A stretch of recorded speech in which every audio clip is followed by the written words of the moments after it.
Hello, class, and welcome to our review of Othello, continuing with Act 1. We left off on this quote last time: "For when my outward action doth demonstrate the native act and figure of my heart, in compliment extern, 'tis not long after, but I will wear my heart upon my sleeve for daws to peck at. I am not what I am," is what Iago tells us. Now, this is very interesting quote because the notion of seeming versus being, the notion of appearances versus realities, the notion of duplicity, deceitfulness, right? Um, Again, he is not going to appear as he is.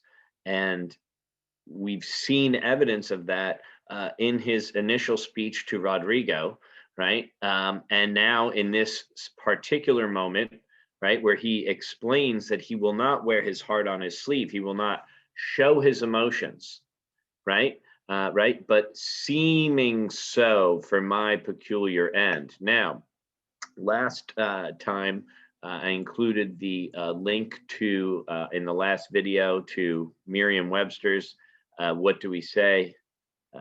Wear your heart on your sleeve." Um, and again, it kind of comes from medieval jousts. But then there's also the quote from Iago. Notice how they put the slash between the lines. Nice MLA formatting. So you can check this one out. But I'm in this one, I did a little bit more research. I'm going to include this link from the Smithsonian: "The Origins of Wearing Your Heart on Your Sleeve." An interesting idea about, I never knew that Saint Valentine left a note for his jailer's daughter from your Valentine before his execution, and that's why we call it Valentine's Day. Interesting. But then as you move further down, again, we have Iago. It may have first been recorded in writing, this Middle Ages idea uh, of wearing your heart on your sleeve. So again, yet another expression that comes from Shakespeare. And for those of you that may be writing on the play, you might be writing on seeming versus being, an aspect of identity for your essays. This might be a good source because essentially it relates to our critical thinking strategies of logos versus pathos. So that being said, let's pick up with Othello.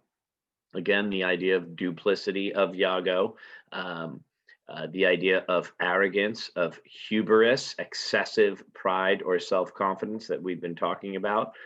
For those of you that want to look at the play from a psychological perspective or an identity perspective, you can look at characters and their duplicity and their hubris, how it fuels their illogical, right, thoughts and actions, which leads to tragedy. And that's why we're reading these three tragedies this semester, because we want to understand how the characters could have used critical thinking skills to make better decisions. That's why we're constantly coming back to the ideas of Occam's razor and Rogerian strategy and things of that nature.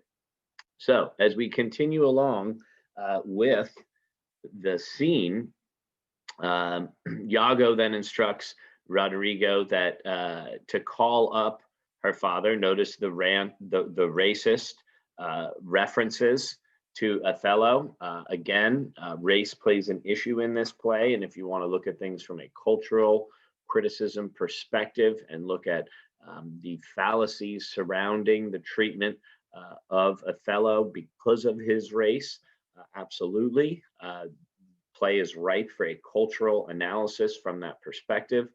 Um, Again, he says, "Call up her father, rouse him, make after him, poison his delight, proclaim him in the streets, incense her kinsmen, and though he in a fertile climate dwell, plague him with flies. Though that his joy be joy, yet throw such changes of vexation on it as it may lose some color." We see just the mean streak, right? Poison his delight. What an interesting choice of words. So Rodrigo, we learn in this scene, has asked for permission to be with Desdemona, and her father has denied him before, and obviously that is why he's giving Iago money, right? Who's had the strings of my purse as if they were their own, right? Giving him money to help him woo Desdemona. We learn here that Signor Brabantio, her father, has already refused cooperation, if you would, with Roderigo in trying to woo his daughter. And so, but notice how Iago awakens him, and she's viewed as a monetary possession, right? You've been robbed. Look to your house, your daughter, your bags. Thieves, thieves, right? And Brabantio says, "What is the reason of this terrible summons? What is the matter?" Right? Is everybody home?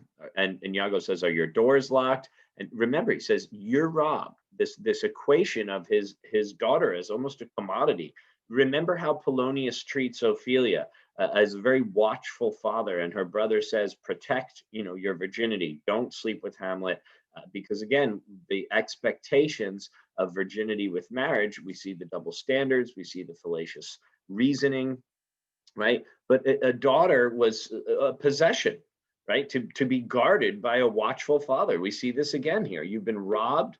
For shame, put on your gown, your heart is burst, you've lost half your soul. Okay, now here's where it gets very, very graphic with this animalistic imagery. If you want to anger a father, um, perhaps suggest that his daughter is having very animalistic intercourse, bestial sex.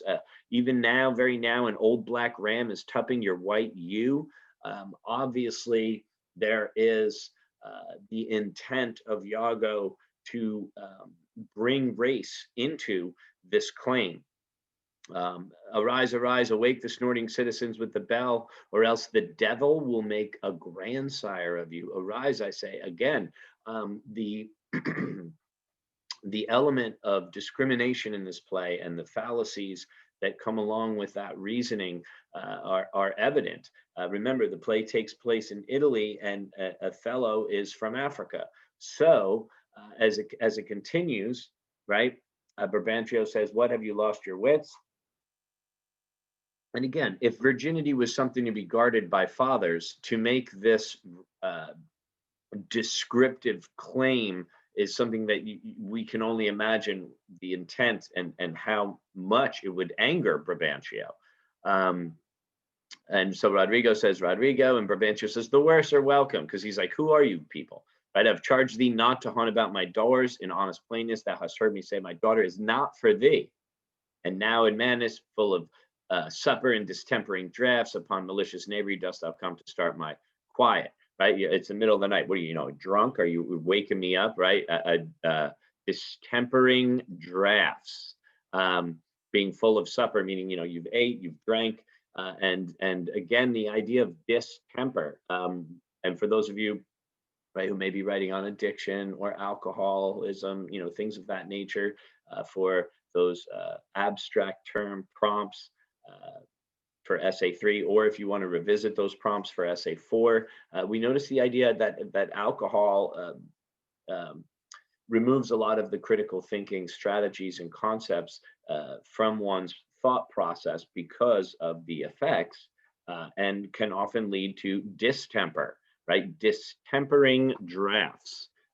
And I think that the alliteration there, and the repetition of those S sounds really emphasizes the significance of what he's saying. And so Roderigo says, "No, no, no." And notice how Iago never makes himself known. He lets Roderigo do all the dirty work, right? So Iago then says, "Zound, sir, you are one of those that will not serve God if the devil bid you. Because we come to do you service and you think we're ruffians, you'll have your daughter covered with a Barbary horse. You'll have your nephews neigh to you. You'll have coursers for cousins and genets for Germans." And Brabantio says, "What profane wretch art thou?" Again, he does not identify himself. He lets Roderigo be the one who announces the news, right? Your daughter and the Moor are now making the beast with two backs. I mean, it's a very graphic imagery, very animalistic, as you can imagine, right? It works, and Rodrigo or Brabantio says, "My goodness, let me go find Othello." And Rodrigo says, I swear," because he says, "If you're lying to me," right? Because he says, "Thou art a villain," but then Iago says, "You are a senator." He does a good job of presenting that red herring there. A lot of times when someone calls you out on something, you can kind of offer that red herring, that distraction, with a compliment in a weird sort of way. And then Brabantio immediately then says to Rodrigo, you're going to have to make sure that you answer to this. And he says, if I'm wrong, right, then, right, he says, if I'm wrong, do not believe that. I would thus play and trifle with your reverence. But look at the wording here. He says, oh, that's what I want to say. Let loose the judgment of the state for thus deluding you. If I'm wrong, if I'm deluding you, then you can take action against me. But notice how he refers the repetition of the word gross. Again, gross clasps of a lascivious Moor. The S is there, that repetition of the S sound, the sibilance. Lascivious is a very specific adjective choice. Definitely meant to anger Brabantio, and it does. Right? He says it's a gross revolt. She's not obeying, right? Tying her duty, beauty, wit, and fortunes in an extravagant and wheeling stranger of here and everywhere. Right? He says, go look inside, and he realizes she's not home. He says, strike on the tinder, give me taper, call up all my people, right? And then Iago leaves, right? And says, I'll see you at when we meet again, right? And again, Rodrigo is left to deal with Brabantio, and Brabantio, we see his reaction. He's very, very angry. He uses the word enough. Everything's going to be bitterness, right? It's like treason. It's like a revolt to him. So essentially, then they go and find Othello, where they go search for Othello, and Brabantio in the end seems to kind of embrace Rodrigo. Like, oh, thank you. So we'll pick up the video with Act 1, Scene 2, when Brabantio comes upon Othello. And there's a couple words that I want everybody to key on. In addition to Iago's duplicity, we have this notion of equanimity. And it's the opposite of acting rash. It's being cool, calm, collected. The 3 C's, equanimity. And we see that when they come upon Othello, he is cool, calm, and collected. And we'll pick up with that scene because it demonstrates his lack of hubris, his lack of excessive pride or self-confidence. He's very humble, right? And humility is the opposite of hubris. Equanimity is the opposite of acting rashly. So these are concepts that relate to critical thinking and identity when examining the characters' thoughts and decisions. Thanks for listening and watching. And as always, let me know if you have any questions.